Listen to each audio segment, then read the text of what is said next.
Alhamdulillahi Rabbil Alamin wa bihi nasta'inu ala umuri dunya waddin. Alhamdulillahi alladhi hadana li hadha wa ma kunna linahtadiya lawla an hadana Allah.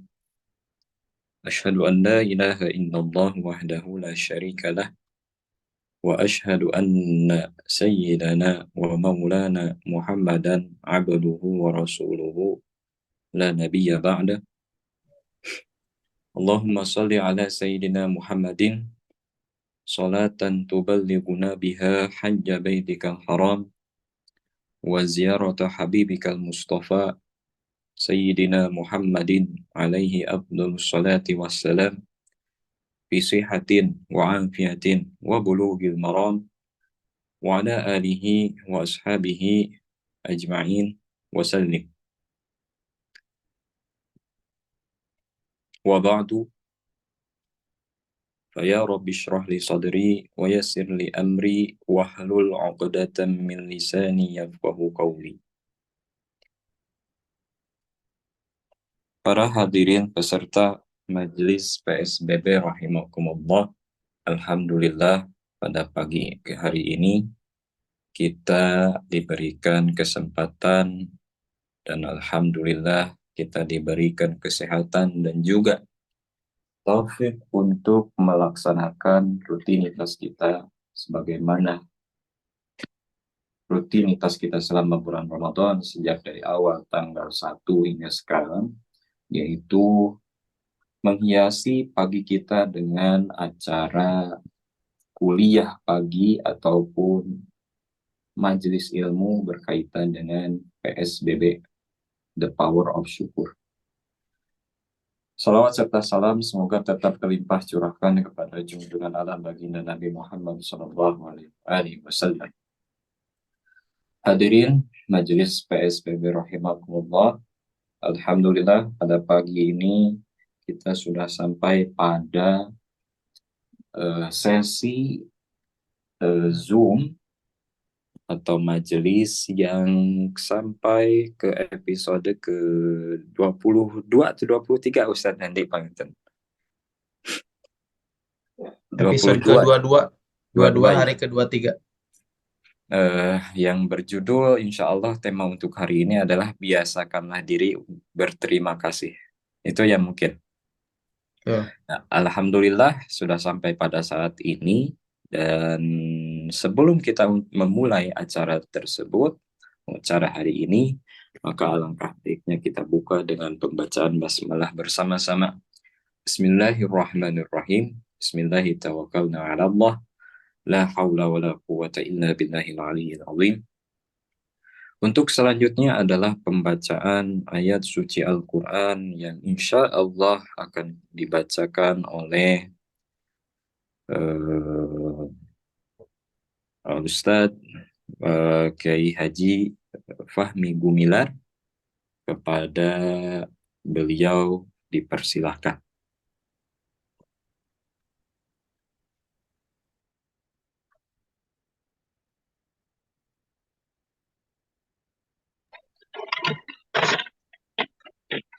A'udzu billahi minasy syaithanir rajim. Bismillahirrahmanirrahim. Tsumma radadna lakumul qarrata 'alaihi wa amdadnakum bi amwalin wa banin wa ja'alnakum aktsara nafira. In ahsantum li anfusikum wa in asa'tum falaha fa idza jaa wa'dul akhirati laysu wujuhakum waliyadkhulul masjida kama dakhaluhu awwala marrah waliyatabbiru ma 'alaw tatbira. Asara rabbukum ayyarhamakum wa in udtum udna wa ja'alna jahannama lil kafirina hasira. إن هذا القرآن يهدي للتي هي أقوم ويبشر المؤمنين الذين يعملون الصالحات أن لهم أجرا كبيرا وأن الذين لا يؤمنون بالآخرة أعتدنا لهم عذابا أليما. صدق الله العظيم.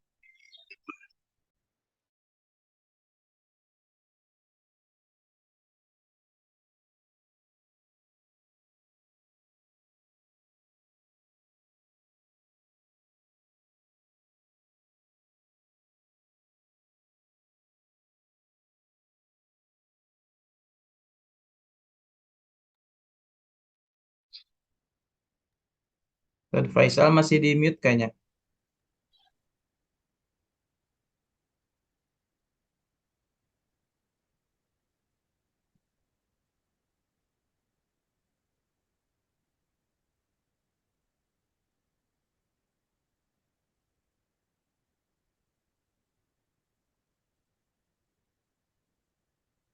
Baik, terima kasih Ustaz Fahmi. Ustaz Faisal kayaknya ke ini ya, ke logout.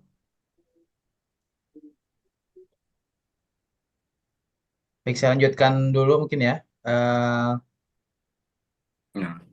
punten Ada. nge-lag Siap, lanjut. laptopna. Alhamdulillah, sadaqallahul azim wa sadaqa rasulun nabi wa habibul karim wa nahnu ala dhalika minasyakirin wa syakirin. Walhamdulillahi rabbil alamin. Ada suara saya?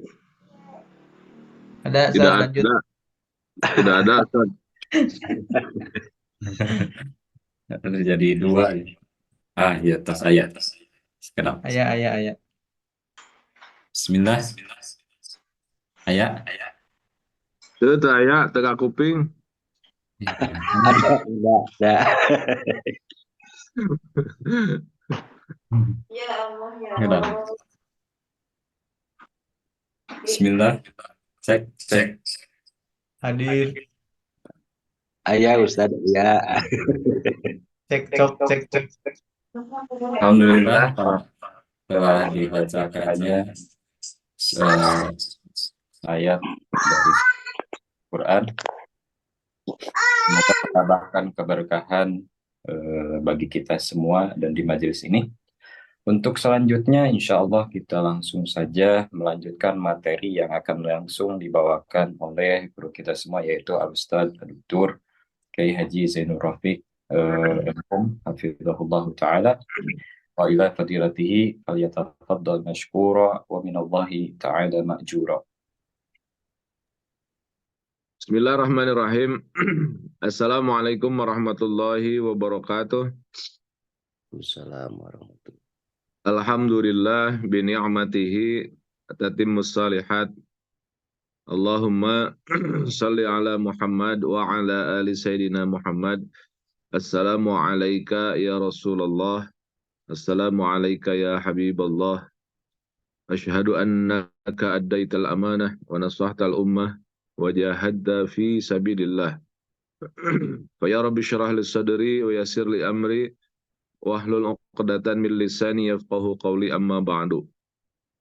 Ibu bapak sahabat-sahabat sekalian yang dirahmati Allah Subhanahu wa taala, para peserta PSBB The Power of Syukur, kemudian para kru, para panitia yang terus sampai hari ke-23 ini, alhamdulillah kita terus setiap hari luar biasa ya, tanpa absen.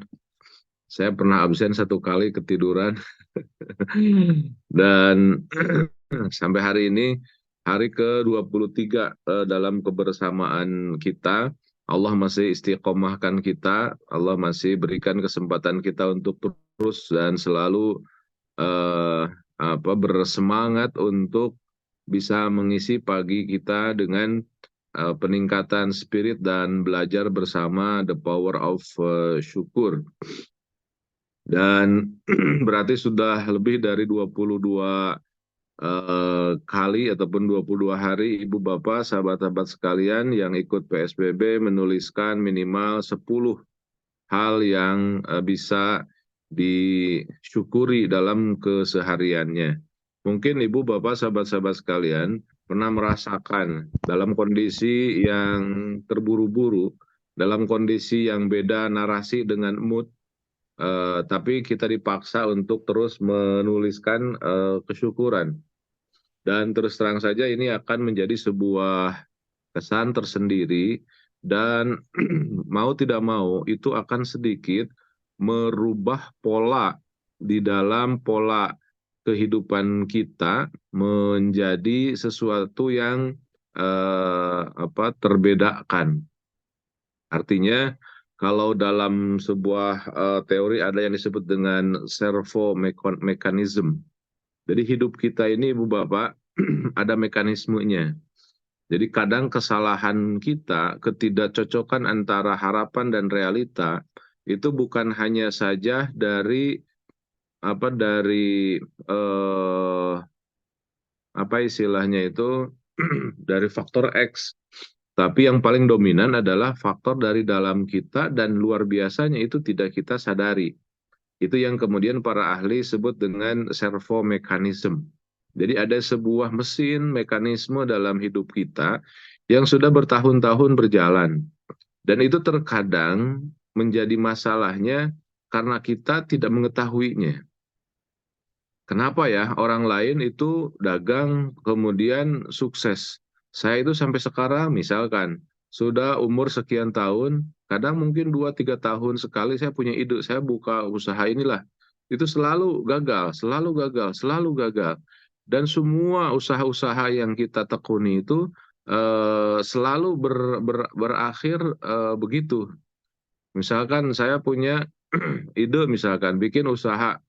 Setelah punya usaha itu, kemudian kita jalan semangatnya di awal-awal, pertengahan, kemudian bisa bertahan, kemudian kesana-kesana ada masalah yang agak berat, kemudian kita tergantikan dengan suasana mood ataupun juga narasi besar kita lupakan dan itu istilahnya terbengkalai dan sampai gulung tikar. Nanti 2-3 bulan kemudian tuh kita punya ide, kita kan pengen harus usaha lagi, modal lagi, terus saja. Begitu saja, sehingga sampai sekian puluh tahun kita simpulkan, kenapa ya usaha yang kita lakukan itu tidak, bahasa Sundanya tidak junun. Selalu balik lagi ke situ, selalu begitu, selalu begitu. Nah, kata-kata para ahli, Ibu Bapak, sahabat-sahabat sekalian, ketahuilah itu di dalam tubuh kita, dalam keseharian kita, dalam hidup kita, itu ada servo mekanisme. Ada mekanisme hidup, ada mekanisme circle tertentu dalam kehidupan keseharian kita dan itu akan terus begitu. Dan itu di bawah subconscious mind, itu di bawah sadar kita. Artinya kita tidak sadar bahwa kita masuk di dalam mekanisme tersebut. Artinya kita tidak sadar, kemudian kita punya pola dan pola itu tidak mengasyikkan, tidak menguntungkan kita. Nah, itulah yang melatar belakangi kenapa saya angkat judul ini sekarang. Artinya ada kebiasaan yang tidak bisa kita dapatkan, padahal itu merupakan sebuah cara untuk menjadikan sistem dalam hidup kita itu lebih baik. Seperti dalam Al-Quran digambarkan, di dalam hadis juga demikian, dicontohkan oleh para salafus soleh juga begitu. Tapi itu jarang ataupun tidak kita lakukan. Kenapa? Karena tidak masuk di dalam servo mekanisme kita. Nah, ada hal yang harus kita rubah, ada yang harus kita biasakan dan bisakan, dan itu berbenturan dengan mekanisme servo mekanisme itu merupakan basicnya dari dari sistem the law of attraction yang pernah disosialisasikan, dipopulerkan oleh seorang Rhonda Byrne dengan teorinya the magic.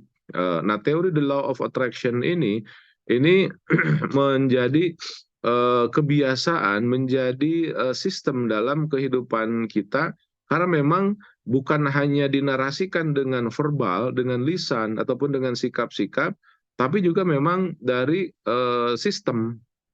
Nah, itu yang pertama. Kemudian yang yang kedua, poin yang kedua, sehingga muncul judul pada kesempatan pagi hari ini adalah bahwa dalam kehidupan kita ini harus yakin ada satu garis yang disebut dengan garis horizontal ketika kita hidup, untuk menyeimbangkan garis vertikal dan juga garis horizontal. Ini yang harus menjadi sebuah pemikiran kita, bahwa ketika berislam, ketika kita yakin dengan keislaman kita, perlu diketahui bahwa di dalam Islam itu ada dua hubungan. Pertama adalah hablum minallah, yang kedua adalah hablum minan nas. Kebanyakan di antara kita terlalu tergesa-gesa langsung mendominankan hablum minallahnya, sementara hablum minan nasnya itu tidak ada. Sehingga banyak hal bahkan kontraproduktif dengan narasi spiritual yang bersifat vertikal. Kenapa? Karena Allah itu menyimpan satu konsentrasi penuh dalam kehidupan hablum minan nas untuk menopang hablum minallah. Salah satu misalkan ada hadis ada hadis Allah Subhanahu wa taala, hadis qudsi, Allah menggambarkan kesombongan seorang ustadz, kesombongan seorang kiai. Dia itu termasuk orang yang soleh sekali, dia hafal Quran, dia setiap harinya ngajar di majelis ta'lim, kemudian dia menjadi panutan lah di masyarakat. Kemudian dia pede banget akan masuk surga. Kemudian ketika yaumul hisab, dia merasa pede dan akan masuk dalam surga. Kemudian kata Allah, engkau masuk neraka. Kaget. Kenapa ya Allah? Saya kan yang setiap hari beribadah kepada engkau. Saya mengabdikan seluruh harta kebaikan saya hanya untuk untuk engkau. Saya adalah orang yang sangat-sangat berusaha untuk mendekatkan diri dengan engkau. Apa kata Allah? Bukankah aku sedang membutuhkan engkau waktu di dunia dan engkau tidak datang kepada aku. Seandainya engkau datang kepadaku saat itu, maka engkau akan aku masukkan ke dalam sorga. Tapi engkau dengan begitu angkuhnya, engkau tidak datang kepada aku. Aku kecewa kepada engkau. Dia beralasan, ya Allah, engkau kan Rabbul Izzah. Engkau kan zat yang maha segalanya. Bagaimana saya datang kepada engkau? Sementara pada waktu saat itu engkau adalah Rabbul Izzah, engkau adalah Tuhan yang kami sembah. Kemudian Allah pun berkata lagi, kami pun masih punya data gitulah mungkin ya kalau sekarang. Waktu itu aku membutuhkan atau pengen sekali minum, aku pengen sekali makan. Sementara engkau bisa mendatangi pada waktu itu, tapi engkau tidak datang. Dan aku kecewa sama engkau, padahal engkau waktu itu bisa memberiku makan, memberiku minum, sementara aku tidak engkau berikan, padahal aku pada waktu itu ada. Dia beralasan lagi, ya Allah, engkau Rabbul Izzah, bagaimana aku memberimu makan, bagaimana aku memberimu sesuatu, sementara engkau adalah zat yang maha segalanya. Nah, barulah kemudian Allah menggambarkan, wahai fulan, engkau memang melaksanakan sebanyak tugas-tugas yang aku berikan. Tapi aku kecewa kepada engkau. Ketika aku membutuhkan engkau, engkau tidak datang kepada aku. Kapan ya Allah? Ketahuilah, ketika engkau punya tetangga engkau sakit pada waktu itu, kemudian engkau bisa datang. Dengan angkuhnya engkau tidak datang kepada aku. Seandainya engkau datang pada aku pada waktu itu, aku ada di situ dan aku suka kepada engkau. Kemudian engkau ketahui ketika ada di antara sahabat-sahabat engkau yang butuh bantuan, dan engkau mampu dan engkau bisa, dan engkau tidak membantunya. Padahal pada waktu itu, aku ada di situ. Seandainya engkau membantu dia, aku akan merasakan dibantu dan diberi makan oleh engkau. Disitulah dia kecewa dan masuk neraka.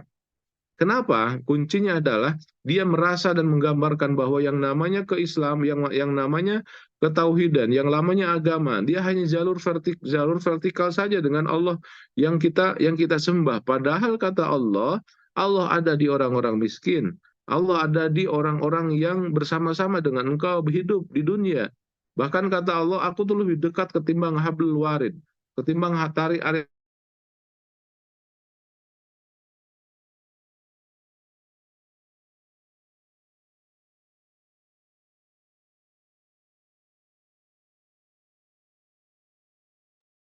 dan nas. Itu tidak kalah penting dengan hablum minallah, dengan hubungan kita secara vertikal dengan Allah Subhanahu wa taala. Sebegitu juga pula Allah mengkonsentrasikan hubungan kita dengan manusia, ada Allah di situ. Ini kalau menurut beberapa ulama Salafi digambarkan dengan istilah tauhid ar-rububiyah. Tauhid rububiyah adalah tauhid yang masuk di wilayah di wilayah keduniaan, harus masuk di wilayah profan, masuk di wilayah sesuatu hal yang duniawi, dan Allah ada di situ.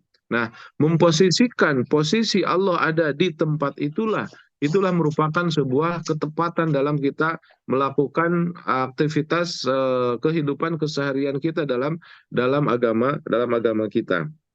Nah, artinya ibu bapak sahabat-sahabat sekalian, Islam sangat menjunjung yang disebut dengan pemahaman kita sebagai makhluk sosial.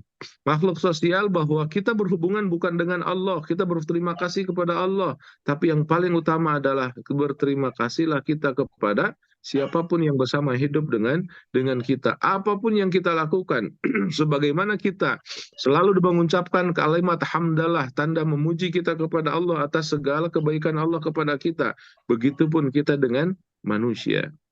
Kita harus terbiasa memberikan aplaus. Kita harus memberikan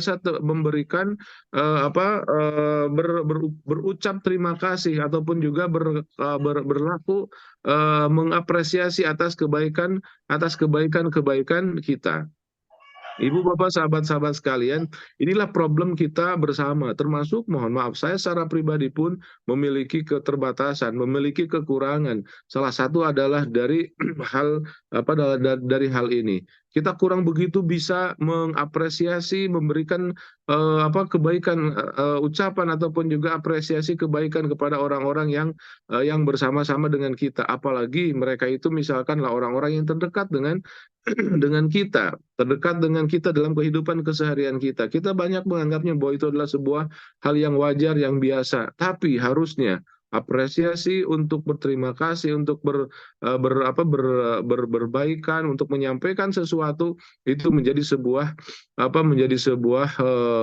hal-hal yang ideal dalam keseharian kita, pada anak-anak kita, terutama kepada pasangan kita, kepada orang tua kita, kepada anak buah kita, atasan kita, semuanya, bahwa kita harus selalu dan senantiasa berterima kasih.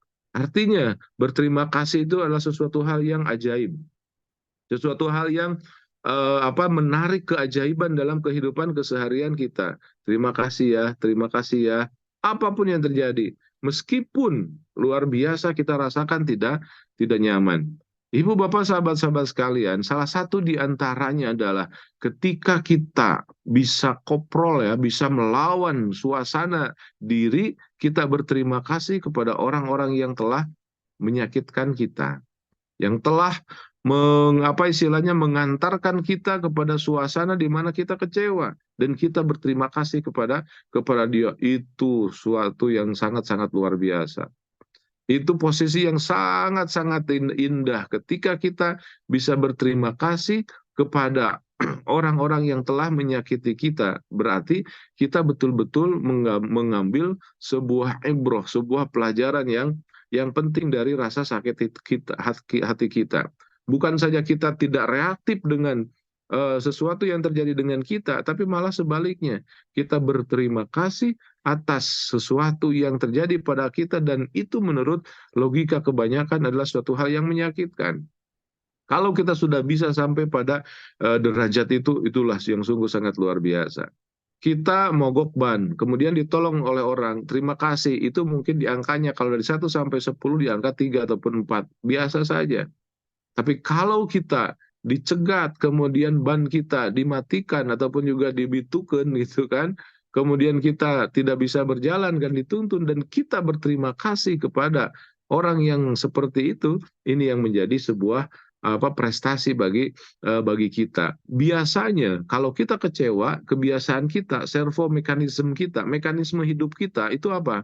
Reaktif, marah, kemudian melakukan hal-hal yang di luar kebiasaan kita. Itu servo mekanisme, itu mekanisme yang terbiasa seperti itu.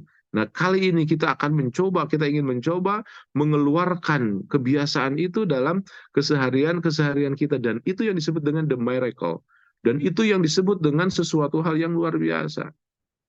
Dan sekali lagi saya juga termasuk orang yang masih banyak belajar tentang hal ini sedikit demi sedikit. Biasanya karena keterbatasan suasana, minimal tidak marah.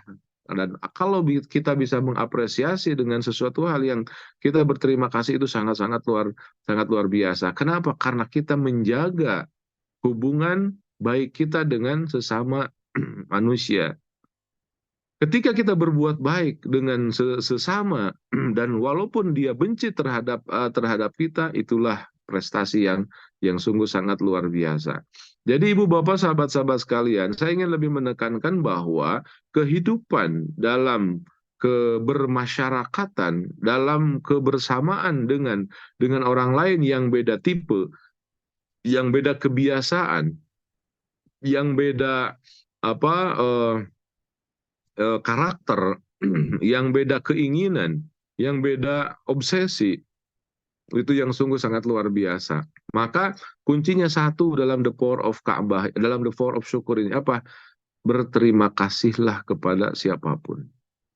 Berterima kasih kepada orang, dan itulah kemampuan kita untuk menjadi orang-orang yang tinggi dalam kesyukuran. Barang siapa yang bisa berterima kasih kepada makhluk, maka dia akan bisa berterima kasih kepada zat Allah Subhanahu wa ta'ala. Man lam yashkurin nas la yashkurillah. Barang siapa yang tidak bisa berterima kasih kepada manusia, maka dia termasuk orang yang tidak akan bisa berterima kasih kepada Allah. Maka ibu bapak, sahabat-sahabat sekalian, mari kita coba bermuhasabah.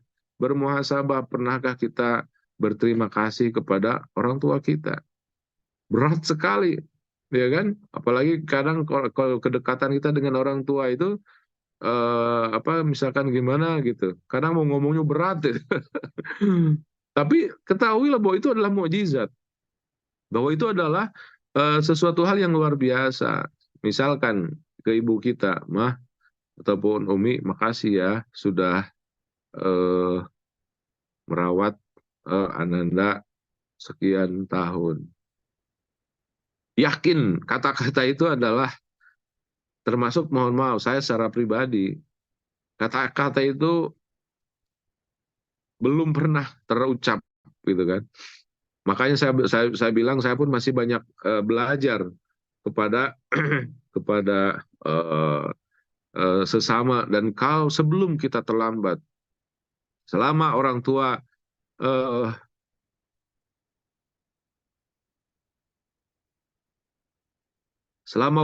saya berada, saya pun perasaan secara verbal berkata langsung berterima kasih atas segala kebaikan berat. Dan terkadang ada perasaan gengsi gitu kan. Karena keseharian kita, servo mekanisme dalam hidup kita itu memang seperti itu, dianggap bahwa nggak usah berterima kasih ke orang tua sayang sama kita gitu kan. Tapi itu memang sesuatu hal yang terjadi, dan memang kita pahami walaupun orang tua kita memang istilahnya itu memahami hal itu. Tapi kalau kita ingin menjadi orang yang betul-betul bisa bersyukur, itu sangat-sangat dahsyat, dan itu merupakan sebuah the miracle.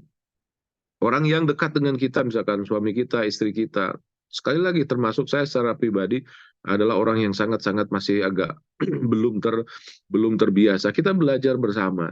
Kita berusaha mengapresiasikan sebuah rasa kesyukuran, kemudian rasa berterima kasih kepada orang-orang yang terdekat dengan kita.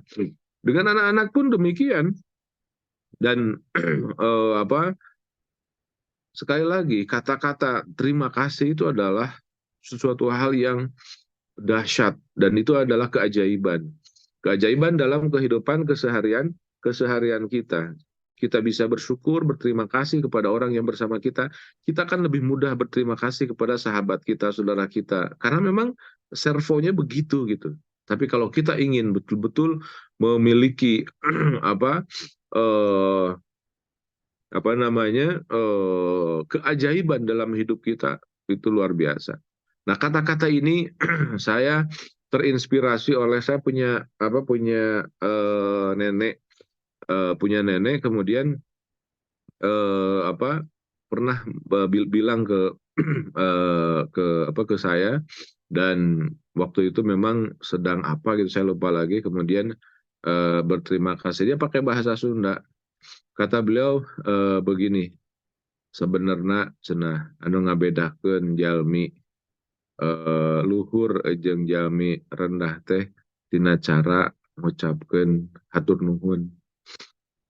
Jadi kata beliau orang yang pendidikannya tinggi dan benar itu gampang berucap terima kasih kepada orang. Dan sebaliknya, orang yang tidak berpendidikan secara baik susah sekali berucap terima kasih. Jadi gitu, dari situ saya bisa merasakan apa yang disampaikan oleh almarhum nenek saya pada waktu itu dan menjadi sebuah pelajaran penting bahwa memang tingginya sekolah, tingginya gelar itu tidak menjamin bahwa dia punya attitude yang tinggi terutama di dalam kesyukuran. Terkadang kita menganggap bahwa itu mah biasa-biasa saja gitu. Tapi kalau kita bisa mengapresiasikannya menjadi sesuatu hal yang sangat-sangat dahsyat, itu akan terjadi sebuah keajaiban. Walaupun itu adalah hal-hal yang biasa dan suasananya juga akan beda. Termasuk misalkan kita bekerja dengan UMR. UMR kita sekian, kita digaji sekian sesuai dengan UMR. Artinya tidak ada yang harus diterima kasihi gitu kan. Tapi kita mengeluarkan kata-kata terima kasih kepada atasan kita, kepada HRD kita, kepada manajer kita, itu sesuatu hal yang dahsyat dan itu tidak bisa keluar dari orang-orang biasa. Nah, kata nenek saya itu bilang itu, kalimat itu adalah kalimat dahsyat yang tidak bisa keluar dari orang-orang biasa. Kita bilang ke bendahara kantor misalkan, terima kasih ya, engkau telah membantu untuk mentransferkan gaji saya misalkan. Walaupun itu tidak ada hubungan apa-apa, tapi memang dia bekerja untuk misalkan pakai payroll yang dilakukan gitu kan. Nah, apresiasi hal yang biasa-biasa itu dan terbiasakan dalam keseharian kita, itulah yang disebut dengan the miracle. Dan kata Ronda Bena, itulah yang merubah servo seseorang karena dia telah menarik alam ini untuk bersekongkol dengan apa yang kita lakukan. Berterima kasih itu adalah pekerjaan yang berat. Tidak semua orang bisa melakukannya. Orang yang pecundang, orang yang kalah, orang yang tidak baik, walaupun ijazahnya tinggi, dia tidak akan bisa melakukan dan tidak akan kita dapatkan dari orang tersebut. Kalimat ataupun rentetan kalimat kesyukuran akan keluar dari orang-orang yang berakhlak tinggi.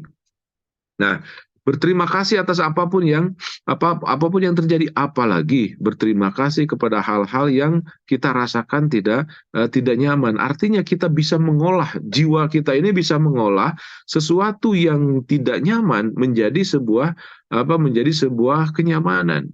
Terima kasih ya, engkau telah menyakiti aku sehingga aku merasakan betapa sakitnya memang kalau disakiti oleh orang lain. Itu kata-kata yang kalau dari 1 ke 10 mungkin sekitar 5 ataupun 6 karena standar seolah-olah ngenyek gitu kan. Tapi kalau kita berterima kasih, terima kasih ya engkau telah menyakitiku dan luar biasa aku bisa merasakan dan aku banyak mengambil hikmah dari rasa sakit itu. Itu luar biasa. Artinya rasa sakitnya tidak disimpan di dalam dadanya. Rasa sakitnya tidak dibiarkan untuk menghancurkan hormon-hormon dalam tubuhnya. Ada memang yang tidak marah ketika dia tersinggung, tapi itu menjadi penyakit di dalam diri kita. Jadi servonya atau mekanisme kehidupannya begitu. Dia memang tidak reaktif tapi diem, tapi nyungklit gitu kan, hatinya wah sangat-sangat luar biasa. Itu kita kalah 2-0 kalau yang kemarin kita gambarkan. Artinya kita tidak bisa mengolahnya. Memang kita ada pembuangan, tapi ketika pembuangan kita tidak bisa manage. Artinya jiwa kita menjadi tong sampah. Jadi apa yang kita lakukan, apa yang kita rasakan memang kita tidak reaktif, tapi sangat disayangkan dan kasihan tubuh kita. Tubuh kita kemudian dilumuri dengan energi negatif. Maka jangan sampai salah, jangan sampai kalah, jangan sampai kita tidak bisa menjalankan mekanisme dalam psikis kita. Termasuk kalau misalkan mohon maaf dalam bisnis lah, taruhlah seperti digambarkan tadi. Kenapa ya kita buka kemudian gini. Karena memang kita mekanisme kehidupan kita hanya sebatas itu. Ketika ada masalah ya sudah ngolear, kemudian angkat tangan. Nanti lama kelamaan tuh punya ide lagi, buat lagi terus saja. Itu yang namanya tiba akal, tiba masa, tiba akal. Artinya kalau dalam istilah bisnisnya seperti gali lubang, tutup lubang, terus aja begitu. Nah, Ibu Bapak, sahabat-sahabat sekalian, pernah saya mencoba menggali pemahaman tentang satu ayat di dalam Al-Qur'an, di dalam Al-Baqarah di awal-awal ada kalimat begini. Ketika menurut kita pemahamannya tentang ketauhidan, kemudian tentang kemunafikan, kalimatnya begini, ulaikal ladzina ishtarawud dhalalata bil huda. Mereka itu adalah mereka-mereka yang telah membeli kesesatan dengan hidayah. Kemudian apa? Fama robihat tijaratuhum. Maka dia tidak akan untung perdagangannya. Ya kan? Kenapa? Nah, kemudian digambarkan istilah itu kan, masaluhum kamatsalil ladzi istauqada nara falamma adaa'at ma haulahu dhahaballahu binurihim wa tarakahum fi dhulumatil la yubsirun summum bukmun umyun fahum la yarji'un. Summum bukmun umyun itu biasanya diartikan bahwa dia diem, dia tuli, dia menulikan diri, dia tidak merasa.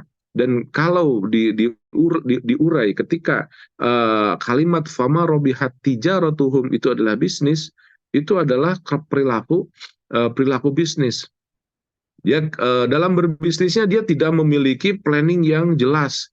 Dia tidak punya mekanisme yang jelas. Falama alahum masyaufi wa idza adlama alaihim qamu walau sya'allahu la dhahaba bisam'ihim wa absarihim. Dia kalau kita mencoba menggambarkan bahwa perilaku entrepreneurship itu adalah sebagai cahaya. Ketika ada cahaya baru jalan. Ketika ada ide baru jalan. Kemudian dia tidak punya pegangan yang tinggi. Bahkan ketika disampaikan tentang ahamiyah at-tijarah misalkan, tentang satu pentingnya bagaimana menjaga perdagangan yang baik, yang sustainable, summum bukmun umyun. Dia tuh nggak cenderung ngapain dagang. Dia itu betul-betul menutup diri. Nah, penafsiran tentang hal itu ternyata kalau dicocok-cocokkan sangat-sangat cocok, bahwa itu narasi bukan hanya untuk narasi ketauhidan, tapi salah satunya adalah narasi entrepreneurship. Nah, maka Ibu Bapak, sahabat-sahabat sekalian, yang harus kita lakukan adalah bagaimana kita koprol, bagaimana kita merubah, bagaimana kita melakukan lompatan-lompatan dalam merubah servo mekanisme kita tadi itu. Jadi mekanisme dalam hidup kita yang memang membuat kita begitu, begitu, begitu, itu yang harus kita gunting di dalam lipatan. Salah satunya kita harus ofensif, harus aktif melakukan hal ini. Minimal apapun yang terjadi kita apresiasikan kebaikan. Hatur nuhun ya, makasih ya. Itu kalimat-kalimat itu adalah kalimat-kalimat ajaib, dan kalimat-kalimat itu biasanya kalau di orang-orang barat yang terdidik, atau apalagi di dalam pendidikan Golden Age misalkan, terutama juga di Jepang, itu selalu mereka menarasikan ada kalimat ajaib. Orang kan ketika berpikir, alam hidup kita itu ada kalimat ajaib. Apa gerangan? Kalimat ajaib itu adalah terima kasih ya. Ke temannya, orang yang tidak orang yang biasa berterima kasih kan tidak akan berantem. Kenapa? Karena dia mengapresiasi kebaikan temannya. Jadi kata mereka, dalam sebuah penelitiannya, yang akan menghilangkan bullying ataupun yang menghilangkan ketegangan di suasana anak adalah memang digambarkan tentang satu keajaiban yang disebut dengan berterima kasih. Jadi berterima kasih kepada sesama, mengapresiasi apa yang ada dalam kehidupan kesehariannya, itu adalah sebuah keajaiban yang harus kita usahakan, harus kita upayakan semaksimal mungkin. Jangan sampai kita tidak bisa mengapresiasi kebaikan-kebaikan kita, walaupun menurut kita itu adalah biasa-biasa. Nah, sebegitunya Islam punya sebuah konsep dalam cara berpikir ataupun dalam mekanisme sosial. Bagaimana kita bisa mengapresiasi kalimat-kalimat ataupun juga narasi yang kita munculkan dalam kebersamaan kita. Salah satunya adalah kalau kita ingin masuk pada suasana itu, mari kita jadikan kebiasaan kita untuk selalu berterima kasih. Berterima kasih kepada siapapun. Berterima kasih kepada orang-orang yang terdekat dengan kita, orang-orang yang membuat kita, bahkan termasuk orang-orang yang menzolimi kita misalkan, ataupun juga memperlakukan kita tidak baik. Terima kasih ya, saya adalah orang yang banyak mengambil pelajaran dari apa yang engkau berikan ataupun sampaikan kepadaku. Dan itu merupakan sebuah pertanda kita termasuk orang-orang yang pandai dan juga sangat-sangat mampu bersyukur dan mensyukuri, dan kita yakini di situ ada sebuah keajaiban yang luar biasa. Ibu bapak sahabat-sahabat sekalian, saya ingin menekankan kembali bahwa kata-kata terima kasih itu adalah merupakan pancaran terbaik dalam kehidupan keseharian kita. Tapi ingat bahwa kita jangan jomplang, kita jangan terlalu terobsesi untuk bersyukur secara vertikal, secara hubungan hablum minallahnya. Sementara hablum minallahnya, hablum minannasnya kita nol besar. Mari kita mempermudah berterima kasih kepada pasangan kita, kepada anak-anak kita, termasuk kepada orang tua kita yang sangat-sangat dahsyat kalau masih ada. Berucaplah kita terima kasih kepada orang-orang yang telah membersamai kita, yang telah memperlakukan kita sedemikian rupa, dan itu adalah merupakan keajaiban, dan saya yakin ini adalah merupakan hidayah dari Allah Subhanahu wa Ta'ala. Kalaupun kita bisa berterima kasih kepada orang-orang yang terdekat dengan kita, benturan kita, cekcokan kita biasanya ya dengan pasangan. Kenapa? Karena satu, kita belum ataupun tidak bisa mengapresiasi kesyukuran kita. Kalau kita masih termasuk orang yang masih banyak cekcok, tidak ada kedamaian di rumah kita, coba rubah dari pendekatan ini. Sebelum apapun, terima kasih. Kalau mau misalkan berterima kasih sebelum kita ngambek juga, ucapan terima kasih dulu aja coba. Maka tidak akan jadi nggak marahnya kan.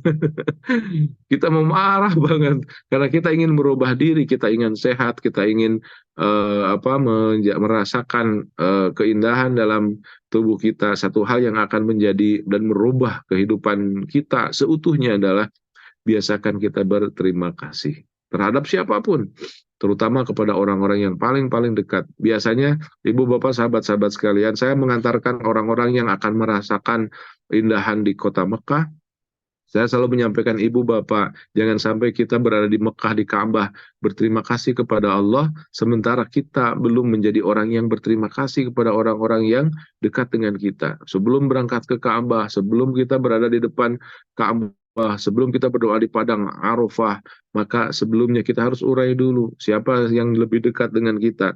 Mereka adalah orang yang diamanahkan oleh Allah hidup dengan kita, pasangan kita. Berterima kasihlah banyak kepada mereka.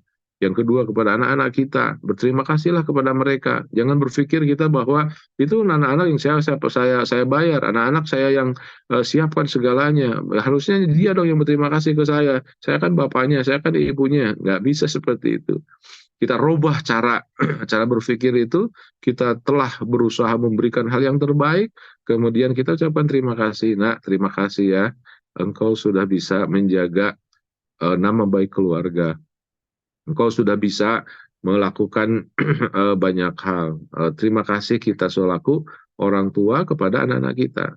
Kemudian kepada tetangga kita, apalagi mungkin ke tetangga sudah agak mulai biasa ya, kepada tamu kita, kepada siapapun, ya yang paling utama adalah kepada pasangan kita, orang tua kita, termasuk juga anak-anak kita di di lingkaran terdekat dengan kita, membiasakan berterima kasih, mengapresiasikan atas kebaikan, itu akan mengalihkan pertentangan, akan mengalihkan persengketaan, digantikan dengan dengan kebaikan-kebaikan, dan digantikan juga dengan sebuah kedamaian. Sekali lagi, kalau kita ingin damai, kalau kita ingin sehat, kalau kita ingin sejahtera, kalau kita ingin berkah, mari kita coba bersama-sama, kita mulai dari kebiasaan kita untuk berterima kasih kepada siapapun, terutama kepada orang-orang yang dekat dengan kita. Mudah-mudahan ini pola hidayah dari Allah Subhanahu wa Ta'ala untuk kita membiasakan diri berterima kasih, akan menyudahi persengketaan, pertengkaran di rumah kita, di tempat-tempat kita. Kalaupun kita merasa menjadi orang yang tidak diapresiasi baik oleh orang tersebut, berterima kasihlah kepada orang tersebut. Dan ibu bapak, sahabat-sahabat sekalian, dalam ilmu sihir itu kalau ada orang yang berterima kasih, mengapresiasikan kebaikan kepada orang yang hasad, kepada orang yang menyihir kita, melakukan sesuatu hal, itu akan berbalik 100% dan sangat-sangat luar biasa. Jadi dalam dunia klinik, dalam dunia perhelatan atau dunia persilatan, semakin kita bisa berterima kasih kepada orang, bahkan kepada orang yang menyantet kita, itu akan balik ke mereka. Tapi tentunya jangan dibuat-buat gitu kan. Pokoknya kita berbuat baik aja kepada siapapun, termasuk kepada orang yang nyantet kita misalkan. Kan santet, pol pelet gitu itu kan pakai ilmu gaib. Ilmu gaibnya itu modusnya adalah apa? Jin. Jadi jin itu akan sakit, akan teriak, bahkan akan mati ketika kita bisa mengapresiasikan kebaikan kepada orang yang membuat kita seperti itu. Maka tanpa batas kita berterima kasih adalah solusi terbaik kepada orang yang baik kepada kita, termasuk kepada orang-orang yang dekat kepada kita. Kita selalu berterima kasih, alhamdulillah, terima kasih ya, makasih, makasih. Itu saja, dan itu akan menjadikan hidup kita semakin ringan, hidup kita semakin nyaman, hidup kita semakin tentram, ada dalam sebuah kedamaian. Dahsyatnya sesuatu hal yang sangat-sangat luar biasa dalam kebiasaan kita berterima kasih. Mudah-mudahan kita menjadi orang yang terus bisa menebalkan kemampuan kita untuk berterima kasih kepada siapapun yang bersama hidup dengan kita. Ibu bapak, sahabat-sahabat sekalian, mungkin pagi hari ini itu yang bisa kita coba gali, dan mudah-mudahan ada diskusi ataupun juga sharing-sharing, berbagi pengalaman. Itu silahkan, sangat-sangat baik menjelang kebersamaan kita dalam acara PSBB The Power of Syukur ini. Ini mungkin yang bisa saya sampaikan, Ustaz Faisal. Saya kembalikan ke host kita, Syekhul Kiram, Ustaz Faisal Az-Zaini. Tafadhol mashkuran. Syukran Ustaz, nashkuru lakum syukran jazilan wa nafa'ana Allahu bihi wa bi ulumihi fid dharain amin. Alhamdulillah para hadirin sekalian, telah dipaparkannya materi kita pada kali ini. Semoga menambahkan manfaat dan keilmuan yang baru bagi kita semua. Untuk selanjutnya mungkin kita buka sesi tanya jawab ataupun tambahan dari para peserta ataupun dari manapun itu, baik dari secara langsung Zoom ataupun via chat Zoom. Enggak, barangkali ada yang berminat. Waalaikumsalam. Ini selalu menjadi pelopor utama Pak Haji. Cara ramang sadayana, alhamdulillah. Alhamdulillah. Mangga Pak Haji, mangga. Subhanallah, masya Allah. Pagi hari ini di posisi dua dinten ieu di perjalanan. Tahadus binikmat, atur nuhun kasadayana rekan tiasa mengikuti PSBB ini walaupun di perjalanan. Masya Allah. Perjalanan berobat kan. Oh, Masya Allah. Di Berobat rumah sakit, Pak Haji? Di rumah sakit, Pak Haji? Sebatas kontrol lanjutan anu kantos didugikeun. Oh, Masya Allah. Sehat-sehat, Insya Allah, Pak Haji. Jazakallahu khairan katsira. Alhamdulillah. Dari dokter malih abi bade widi liren. Masya Allah. Widi liren tapi teu nawagal sayang katanya. Makin jelas secara medis. Alhamdulillah di samping selama ini apa yang pernah dialami ngobrol dengan Ustadz itu pun dikolaborasikan. Nikmat sekali alhamdulillah menghadapi penyawat iya alhamdulillah. Nikmat yang paling besar adalah bahwa berobat dalam kondisi malih tadus binikmat tapi ya disebat teu damang da tiasa driver di ka Bandung ayeuna oge. Disebat dan alhamdulillah menghargai dan mensyukuri ilmu dokter. Ternyata dari dampak merokok ke paru itu sangat ini. Sehingga secara pribadi asalnya rokok itu makruh, untuk saya pribadi sekarang haram, sudah terbukti pengaruhnya gitu. Catat sing tarik nyebatkan haramna Pak Haji mereka karupingan. Haram. Kadang itu ajengan apot.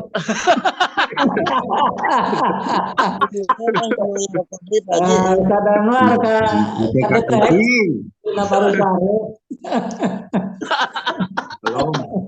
Subhanallah, rahasia kalajengna Allah nu maha uning. Eta penting kagungnya. Anu kadua, semakin sini yang paling penting 10 kesyukuran bisa alhamdulillah walaupun dinikmati teh dirasakan teh sekian, semakin sini semakin agak diberi kemudahan untuk menuliskan 10 kesyukuran. Alhamdulillah. Jazakallah atur nuhun. Ustaz, dayana tim berlipat ganda, Allah melipat gandakan kebaikan semua oleh Allah Subhanahu wa taala, terutama untuk tegaknya li'ilah bi kalimatillah di muka bumi ini. Subhanallah. Komunitas ini ya Allah mudah-mudahan tunjukkan kekuasaan Allah Subhanahu wa taala di negara orang sadayana lewat kegiatan ini. Amin, amin. Anu tertarik ini ada istilah Sherpo mekanisme. Secara leksikal arti bahasa saya nangkep kebiasaan mungkin ya. Ya. Nah, selama ini memang untuk kewajiban seorang ustadz kita kian hari kian luruh kebiasaan ini, ada kebiasaan dari musuh-musuh kita adu mubin. Jadi kebiasaan jelek muncul di modern ini. Maka kita menyatakan perang untuk tugas kita bersama-sama untuk menetapkan kebiasaan yang sudah ditunjukkan terutama tegaknya syariat. Ya. Pangemot pilih lepat dari istilah itu. Yang kedua, semangat kepentingan untuk sebagai manusia belajar dan belajar, jadi bisa karena biasa. Jadi ini sangat penting dalam pencetakan karakter diri, karakter lingkungan, karakter keluarga. Kita jadi terasa pulih. Kalau kemarin pengen pensiun, sekarang tidak ada pensiun kalau kewajiban yang ini. Ya. Tidak. Mabrur itu Pak Haji. Mabrur itu. Amin. Insya Allah. Piduana. Sadayana diberi rezeki mabrur. Amin ya Allah ya Rabbi. Amin kan. Hoyong pilih lepat. Ya jujur istilah servo mekanisme secara paparan baru terinspirasi setelah mendengarkan paparan ini. Alhamdulillah. Sakitu Bang. Siap Pak Haji, atur nuhun. Atur nuhun Pak Haji. Mangga Panginten Ustaz. Baik, atur nuhun Pak Haji Hilman. Untuk sahabat-sahabat, kawan-kawan saya mungkin yang baru sedikit mengtaarufkan ya, beliau itu adalah guru saya. Beliau guru matematika yang sampai saat ini subhanallah luar biasa masih menjadi guru yang baik, dan beliau memang diberikan diberikan amanah oleh Allah Subhanahu wa taala, punya jantung. Semua kita juga punya jantung ya. Beliau ada kelainan ataupun juga masalah dari dulu dari sisi jantungnya, dan sekarang juga masih kontrol. Dan khusus mumpung kita ada kebersamaan untuk kesepuhan kita Pak Haji Hilman, kita bacakan surat Al-Fatihah khusus, mudah-mudahan beliau disehatkan jantungnya. Termasuk ada sahabat kita juga Kang Aas ya, yang baru keluar dari rumah sakit dan menurut berita dokter beliau harus di bypass. Insya Allah keajaiban Allah ada, Allah tidak diam, dan kita bacakan surat Fatihah khusus untuk Pak Haji Hilman, untuk juga Pak As dan kawan-kawan kita yang lain yang sedang ada dalam kondisi menurut dokter misalkan kurang begitu sehat. Mudah-mudahan menjadi Fatihah syifaiyah, menjadi Fatihah doa obat bagi terutama bagi beliau dan juga kita semua. Ala hadhihi niyyah wa likulli niyatin salihah bi barakati ummil Qur'an Al-Fatihah. Bismillahirrahmanirrahim. Alhamdulillahirabbil alamin arrahmanir rahim maliki yaumiddin. Iyyaka na'budu wa iyyaka nasta'in. Ihdinas siratal mustaqim siratal ladzina an'amta 'alaihim ghairil maghdubi 'alaihim waladdallin. Amin amin amin. Allahumma shfi anta syafi la shifaa'a illa shifaa'uk shifaa'an la yughadiru saqama. Amin ya Allah ya rabbal alamin. Salajengna Pak Haji Pribados sangat-sangat setuju, kalaupun secara subjektif ya, Pak Haji dengan lantang mengatakan, rokok teh haram gitu. Udah mapot kadang mapot. Apunten. Sama ade saya Pak Haji saya. Tapi dah anu sok ngarokok mah Pak Haji pasti aya jawabannya, ku sabab haram ku saya dibakar cenah gitu. Terus karyawan ribuan karyawan. Memang itulah di antara keunikan ya berdakwah masuk di memori bawah sadar. Memang kita ketahui kalau dakwah menghentikan rokok itu bagi orang yang dihentikan rokok mendingan kena gelut gitu kan ya. daripada ngupingkeun rokok itu haram mendingan gelut cenah gitu. mending acisna we Ustaz. aya aya aya oge tibatan Nah, liren ngarokok cenah kajenting pepisah sareng istri cenah. oh, nah, bahkan bahkan kalau digunakan pendekatan matematis juga gitu kan. Teh cenah ngarokok sehari teh sabaraha 20.000 sadus sa box sehari misalkan tiga berarti 60.000 berarti setahun sabulan sabaraha saminggu sabaraha sabulan sabaraha setahun sabaraha eta bertahun-tahun nanti lamun disimpan investkan bisa nyeun rumah cenah.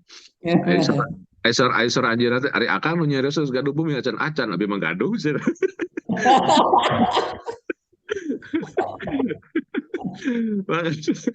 Makanya orang yang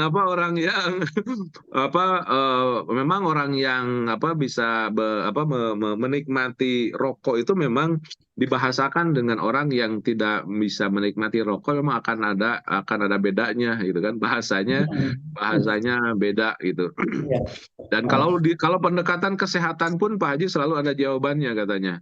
Kata mereka lah cenah ada anu ngarokok mah sok tinggal cara aya nu maot di rumah sakit gara-gara rokok.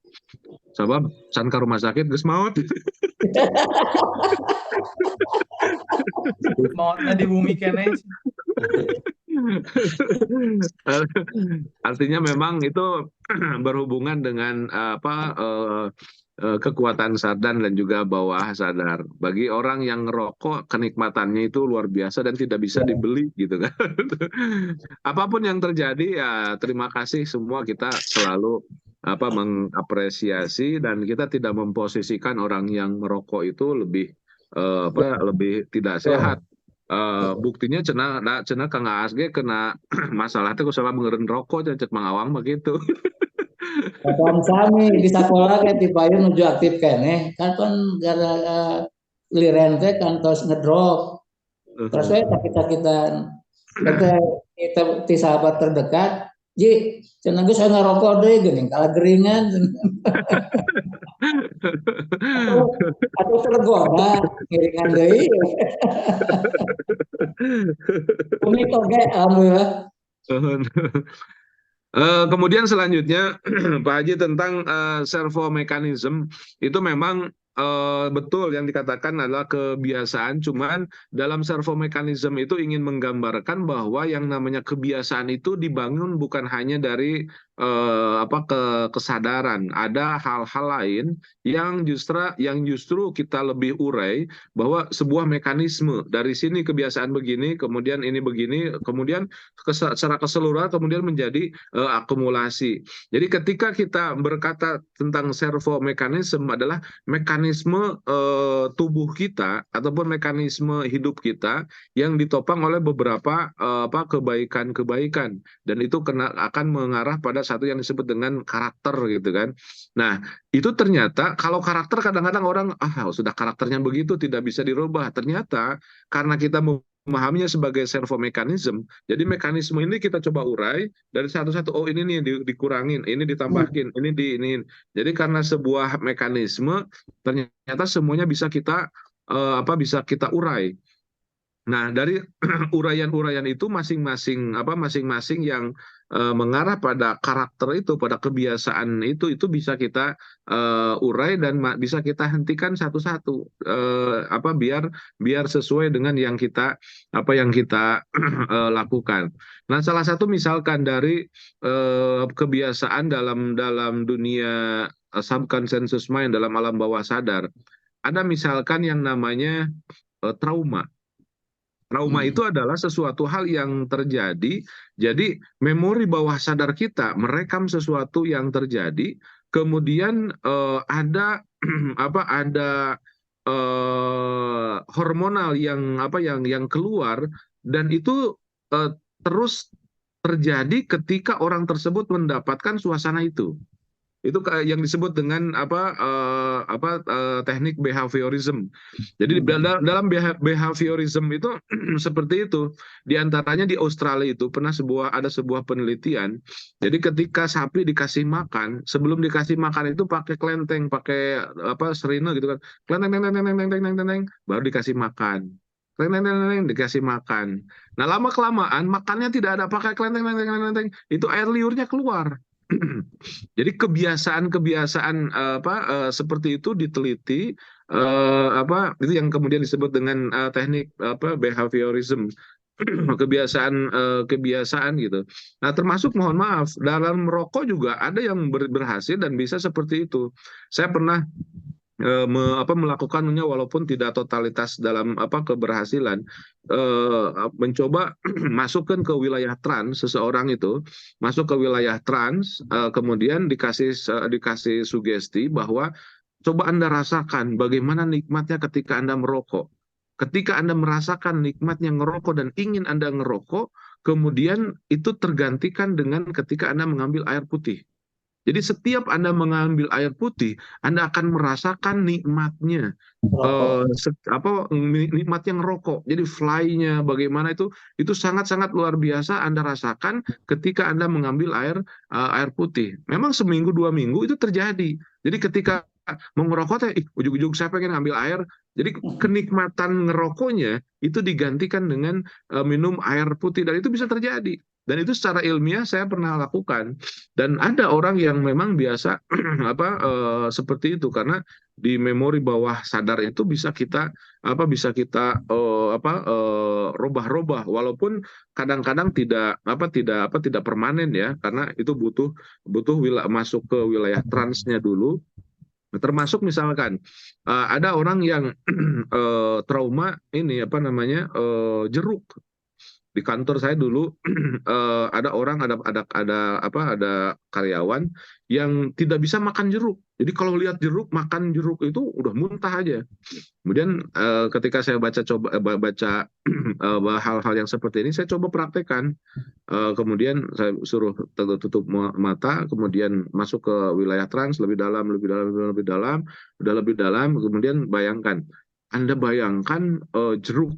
Anda masuk dalam sebuah ruangan dan semuanya itu jeruk semuanya. Muntah tuh. Wah, gitu kan. Oke, sekarang Anda merasakan ketidaknyamanan dalam suasana bahwa Anda di sekeliling Anda ada jeruk. Ketahuilah bahwa jeruk itu adalah sesuatu hal yang Allah berikan, Allah hadirkan dari sebuah tanaman, dan itu sangat-sangat bagus. Artinya tidak ada masalah dengan jeruk tersebut. Kemudian coba Anda rasakan, lihat jeruk itu memang bukan suatu hal yang menakutkan, dan itu tidak ada perasaan nyaman. Coba Anda rasakan dari 1 sampai 10, ketidaknyamanan Anda tentang dengan jeruk itu di angka 1 sampai 10 berapa? 8. Nah, udah turun kan tuh dari 10 ke 8.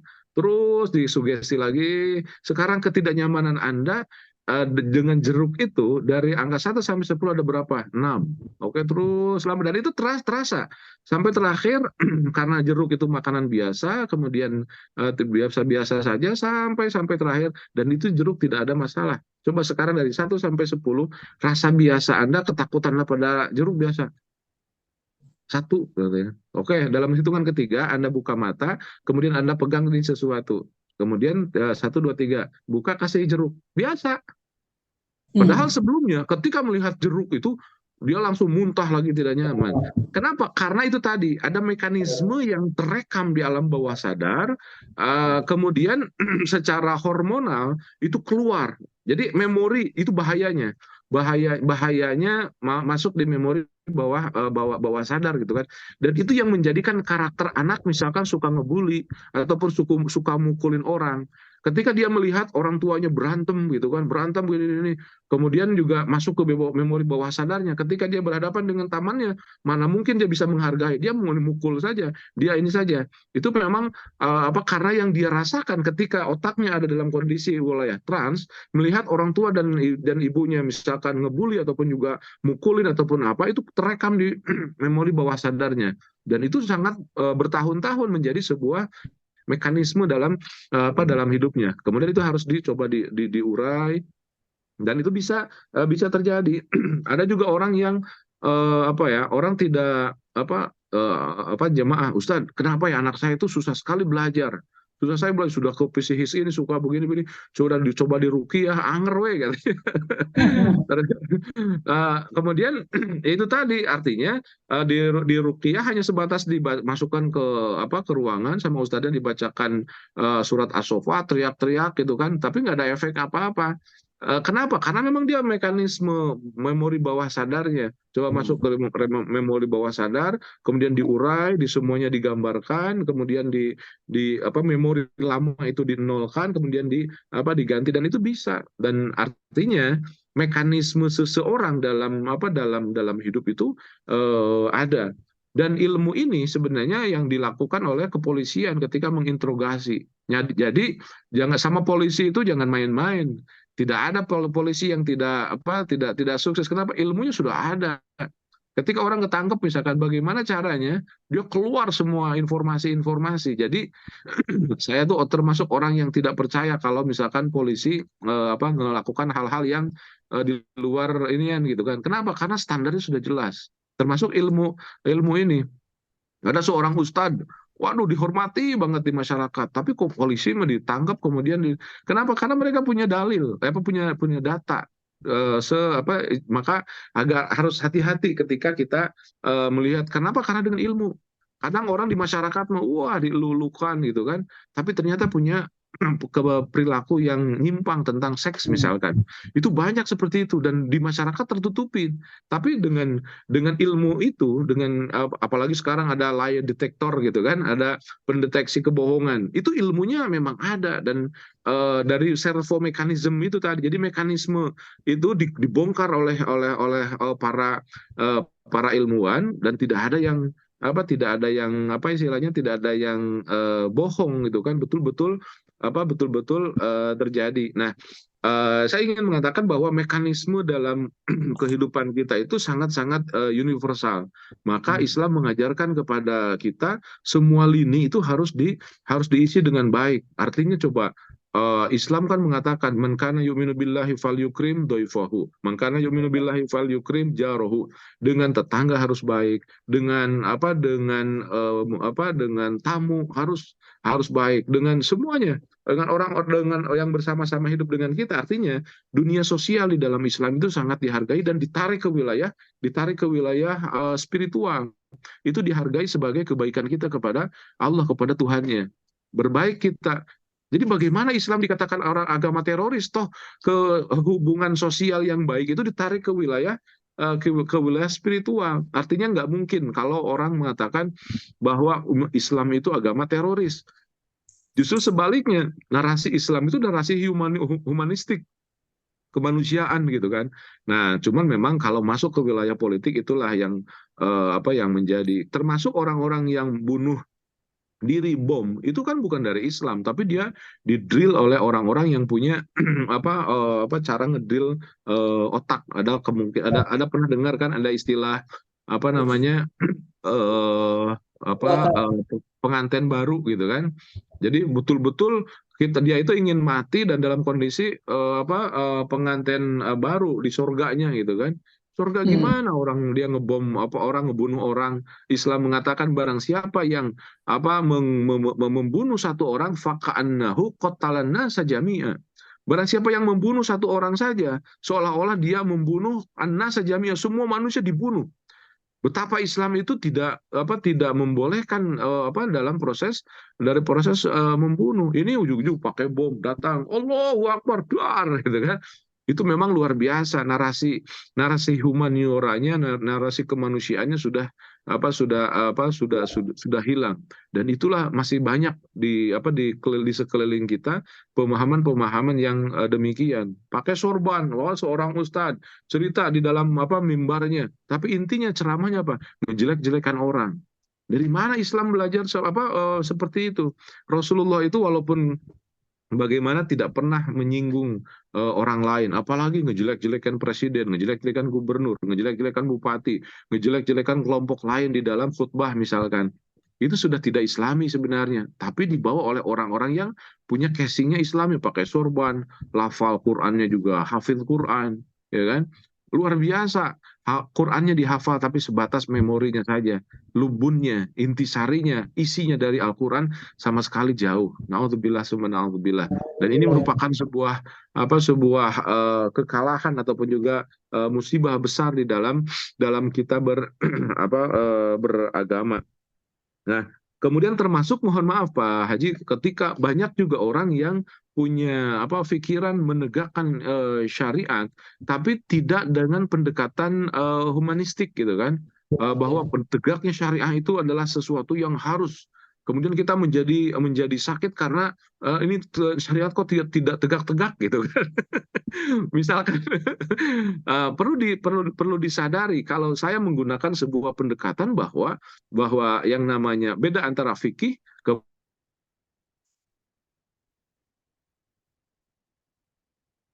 Tunggu ya.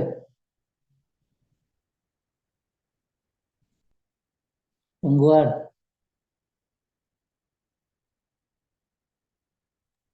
Nilai gangguan. tegaknya syariat dengan Iya. dengan apa yang terjadi dalam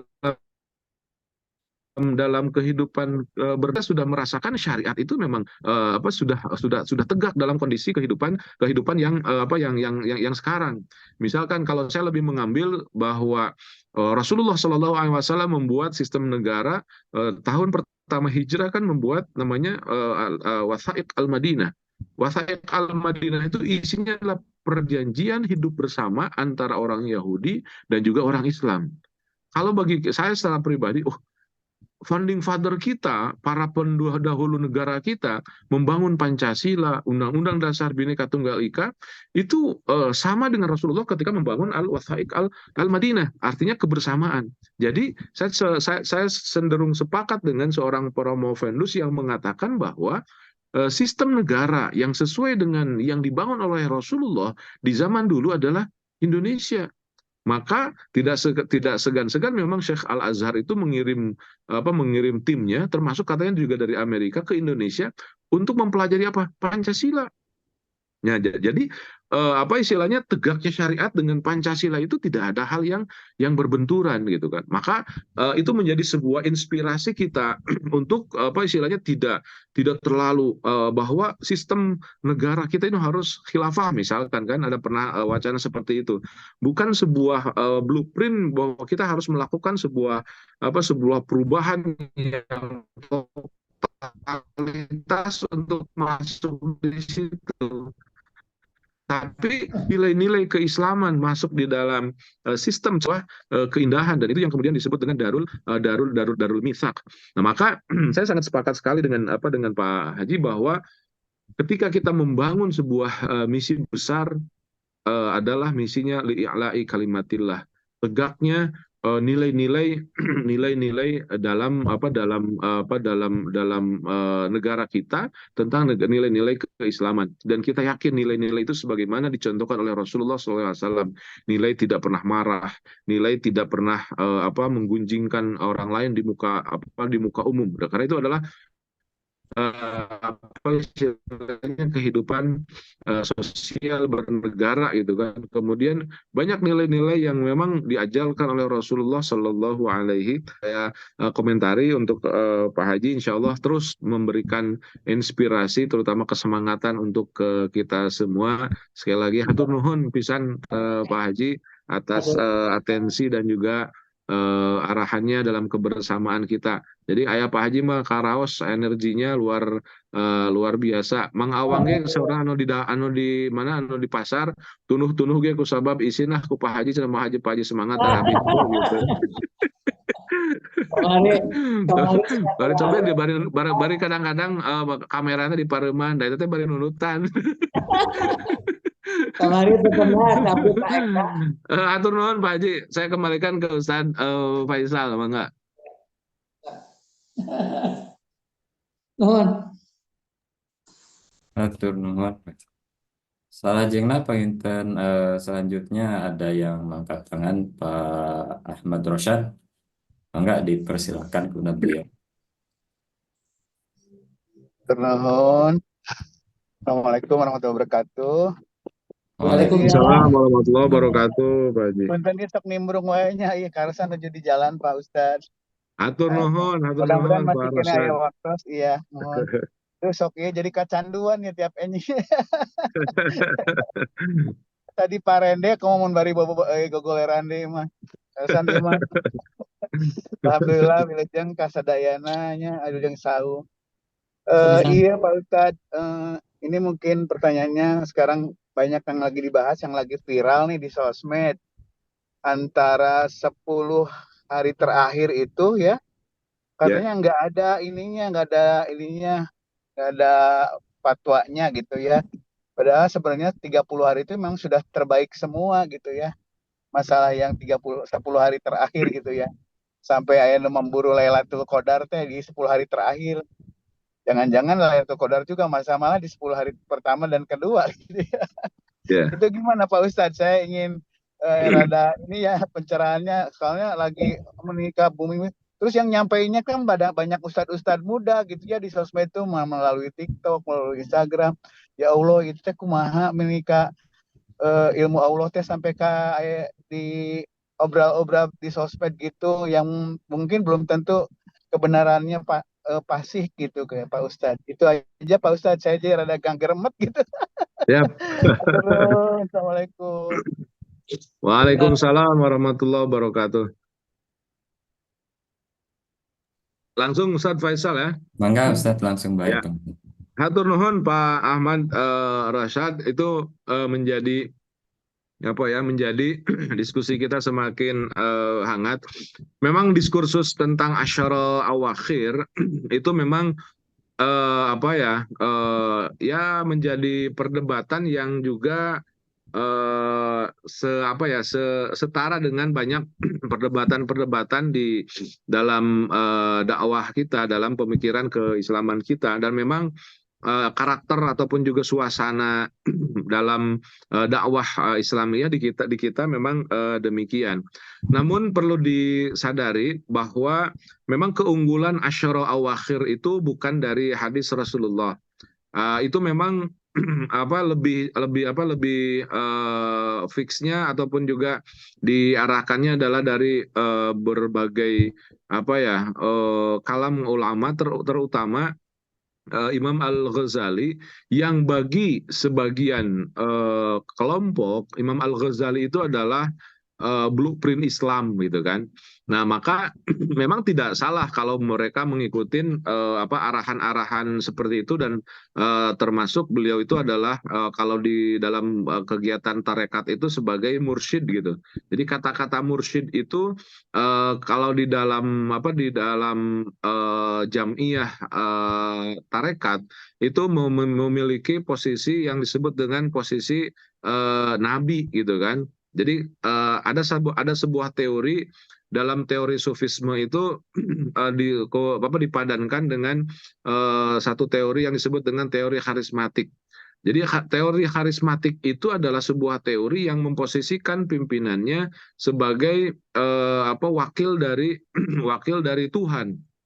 Wakil dari Tuhan, dan itu keberhasilan dalam membangun sebuah peradaban itu banyak dilaksanakan dan diapresiasi serta terbukti. Artinya kalau menggunakan langsung ngikutin arahan ataupun juga fatwa mursyidnya memang lebih cepat. Nah, kaitannya dengan syariah memang secara standar langsung tidak ada. Bahkan kita cenderung bahwa memang bulan puasa itu seluruhnya adalah kebaikan. Awaluhu rahmah, awsatuhu maghfirah, wa akhiruhu al-'itqu minan nar.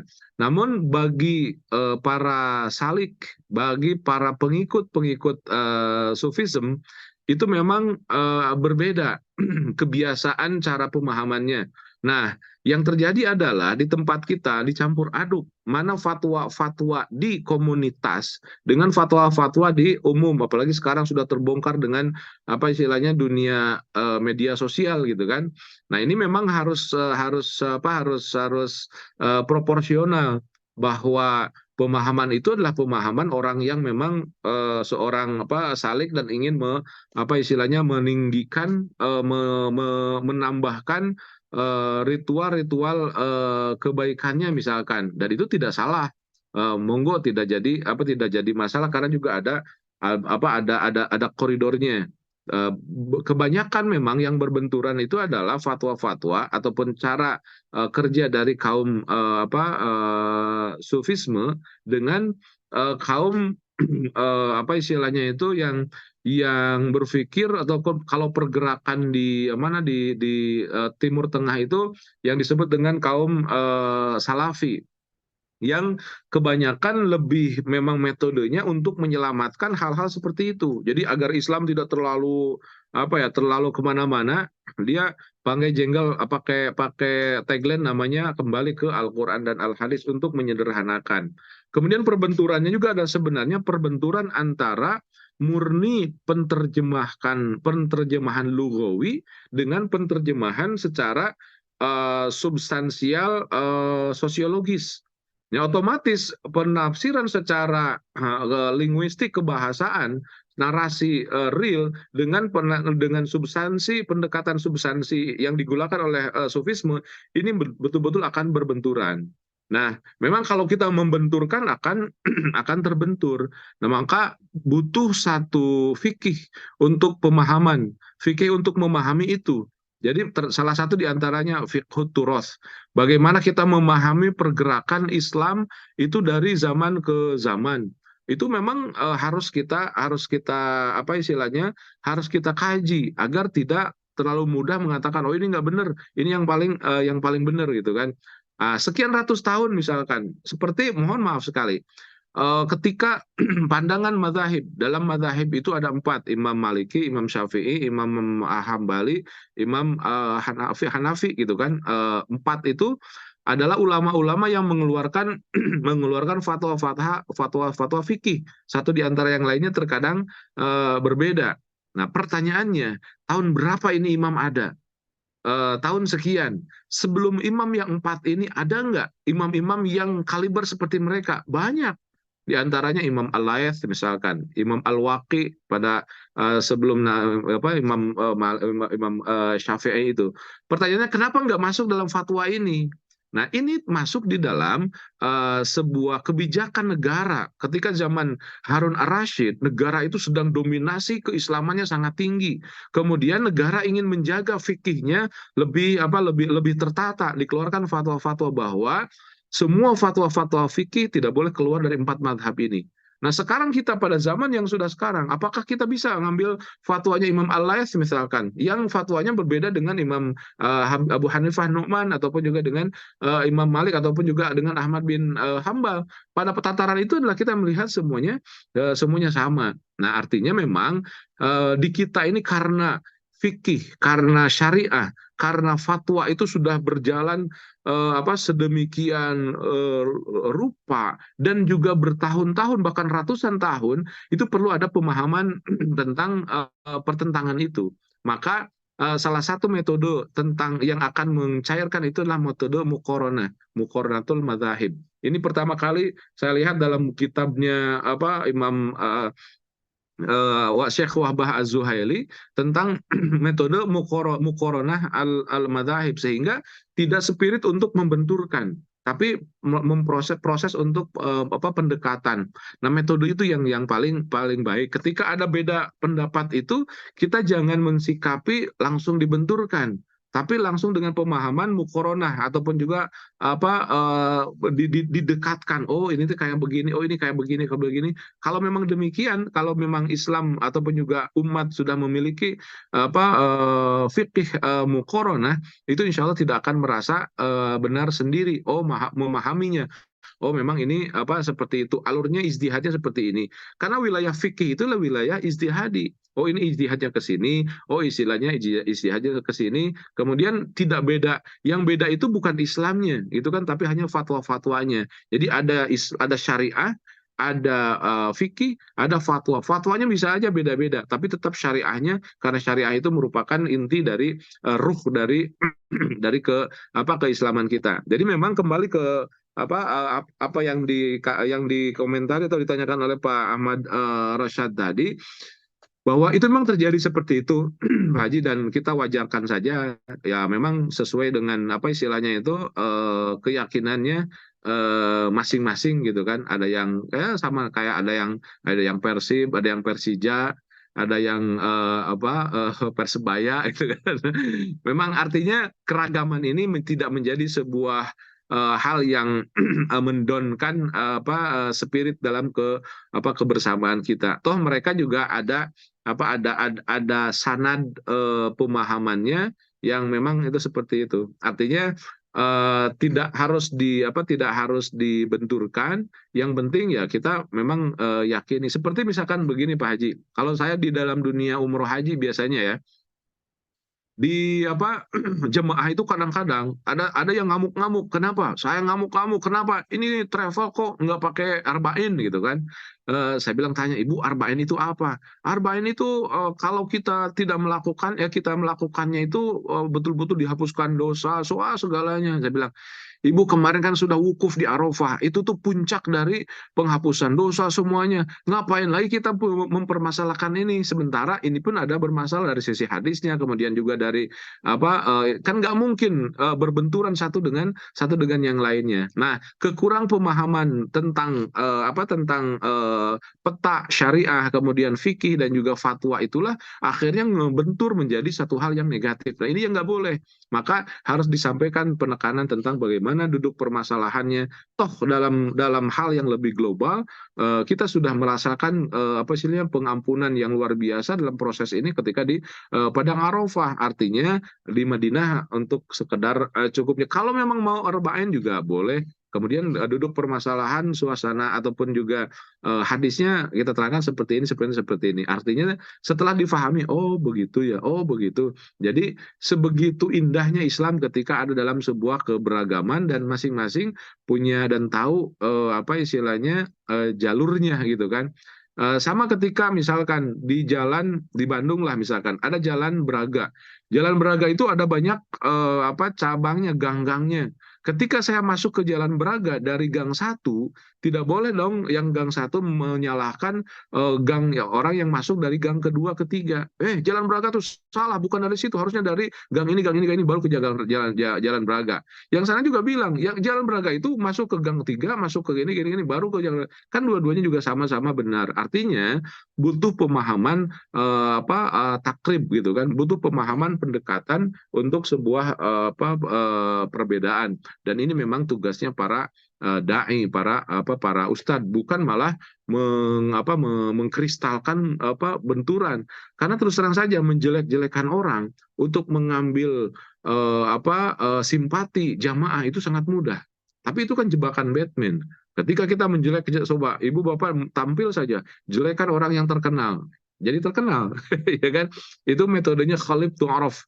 Itu kalau kata Imam Syafi'i, bul zam-zam, kencingin aja air zam-zam, mesti akan terkenal katanya. Itu kan teori-teori yang digunakan dan difahami dalam metode dunia milenial sekarang bisa.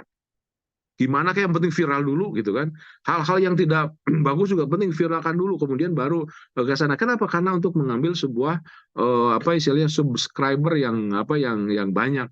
Nah, pemahaman tentang suasana dakwah di dunia medsos, di dunia milenial juga memang mendorong pemahaman ataupun juga arah dakwah yang seperti apa di era disrupsi ya. Di era seperti ini memang butuh fiqh dakwah yang terbarukan.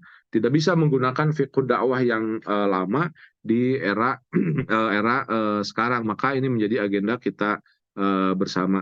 Terima kasih Pak Ahmad Rasyad. Ya, itu mungkin intinya bahwa yang nggak usah kaget. Kenapa? Karena dua-duanya juga dia punya arahan, punya dalil, dan tinggal dilaksanakan masing-masing. Nggak usah terlalu menyinggung orang-orang yang berbeda dengan kita.